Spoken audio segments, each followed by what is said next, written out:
Hello friends, words of the day. Acclaim அப்படின்னா பாராட்டுறது. இப்போ நம்ம யாராவது ஒரு நல்லது பண்ணால் அதுக்கு பாராட்டுறதை நம்ம அக்ளைம் அப்படின்னு சொல்லலாம். அட்வர்ஸ் அப்படின்னா மாறா செய்கிறது. டிஸ்ட்ரப்டிவ் அப்படின்னா இடையூறு விளைவிக்கிறது.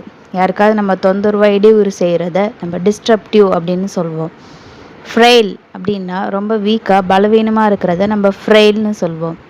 அஜைல் அப்படின்னா ரொம்ப சுறுசுறுப்பாக அவங்க பிரிஸ்காக இருப்பாங்க, அதை அவங்கள நம்ம அஜைல்னு சொல்வோம்.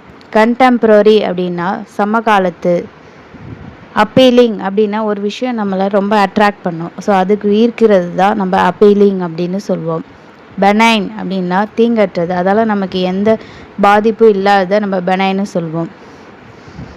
அனாய் அப்படின்னா ஒருத்தவங்க நம்மளை தொந்தரவு செஞ்சுட்டே இருந்தால் அதை அனாய்ன்னு சொல்வோம். ஆன்டிசிபேட் அப்படின்னா ஒன்று நடக்க போகுது அப்படிங்கிறத நம்ம முன்கூட்டியே தெரிஞ்சுக்கிறத ஆன்டிசிபேட் அப்படின்னு சொல்லுவோம். So these are the words of the day. If you like this video, like, share and subscribe. Thanks for வாட்சிங்.